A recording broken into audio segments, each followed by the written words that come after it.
दिखला के चली जाना, एक बार मां जाओ। ध्यानो भगत की रोने की आवाज ना मां के कानों तक पहुंची। मां ने उसी समय, क्योंकि आप देखो अपने समाज के अंदर जब छोटा बच्चा घर के आंगन के अंदर खेल रहा होता है ना, फिर मां सोचती है बच्चा अभी खेल में व्यस्त है, जितनी जल्दी हो सके मैं घर के सारे काम संभाल लूं।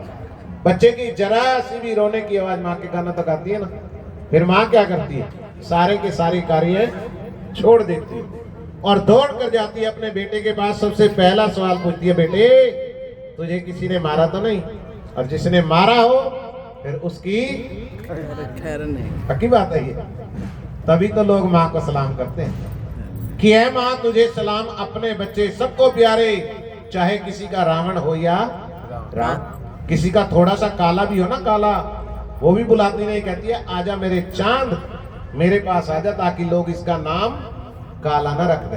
तभी लोग माँ को सलाम करते हैं। और भक्त लोग भी एक बात कहते हैं, क्या कि तेरे जीवन में खुशियां तमाम आएगी, तेरे जीवन में खुशियां तमाम आएगी, ले ले माँ की दुआएं तेरे आएंगी। ये माँ कहती है जिन लोगों ने अपने घर के अंदर अपनी माँ की सेवा, अपनी माँ की पूजा की है ना, फिर वो मेरे दरबार पर आने के लायक हैं। उनके लिए मैं हमेशा खुशियों के भंडार खोल के रखती हूँ।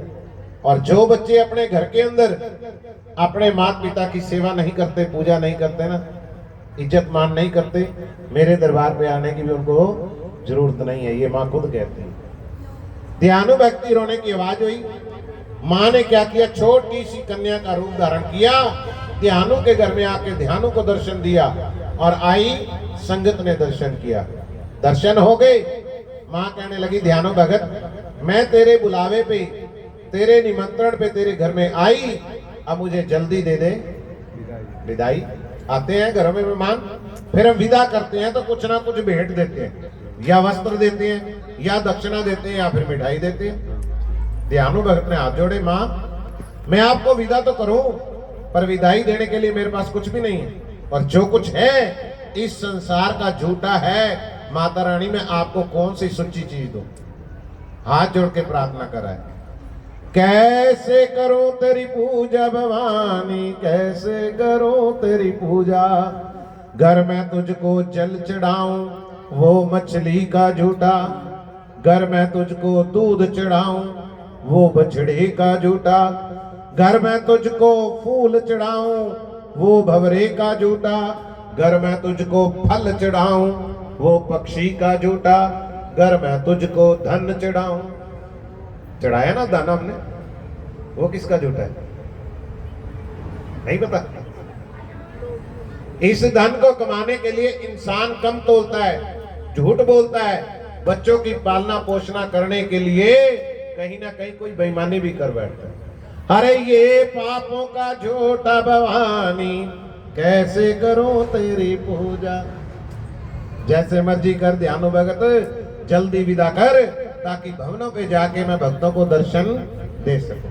भक्तों ध्यानु भक्त को कुछ ना सूझा, एक पीतल का छेना उठाया, अपनी गर्दन पे मारा, माँ के चरणों में अपना शीश चढ़ाया। माँ ने इतनी देर भी ना लगाई कि जितनी देर में हमारी ये आंख बंद होकर खुलती है, जल का छींटा लगाया, ध्यानु भक्त का सिर वापस जोड़ दिया। बोलो सच्चे दरबार की। ध्यानु भगत तेरे अंदर इतना भाव, इतनी भक्ति, बिना सोचे समझे अपना शीश चढ़ा दिया तूने।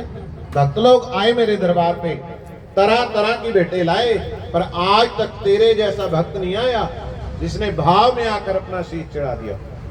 आज आई तो नहीं कुछ लेने, पर मन कर रहा है कुछ देने का। इस संसार में से जो कुछ मांगना है ना, आज ध्यानु भक्त मांग ले, मैं तेरी इच्छा पूरी करूं। आज हम ध्यानु भक्त को क्यों याद करें?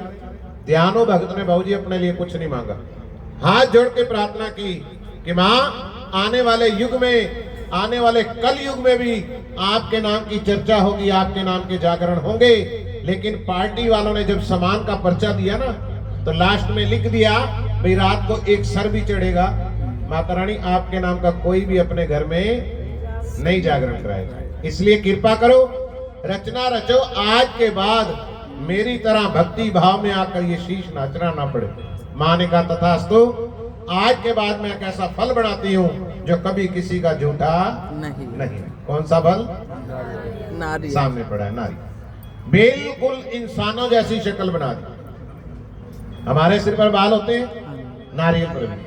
इन बालों को हटाया जाए, इन बालों को हटाया जाए, एक गोल प्रकार की खोपड़ी निकलती है। हर खोपड़ी के ऊपर 3 निशान, 2 आंखें, एक मुंह का निशान। सियानो भगत, आज के बाद मेरे दरबार में वैष्णो देवी दरबार, चिंतपूर्णी, मनसा देवी, ज्वाला देवी, बाला सुंदरी और तो और भक्त लोग अपने घर के अंदर जोत जगाएंगे, जागरण कराएंगे।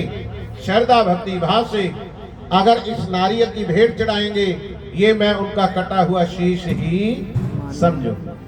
भक्तों, उस दिन के बाद ये नारियल की भेंट चढ़ाई जाने लगी, जो आज आपने भी चढ़ाई। लग गया पता सबको?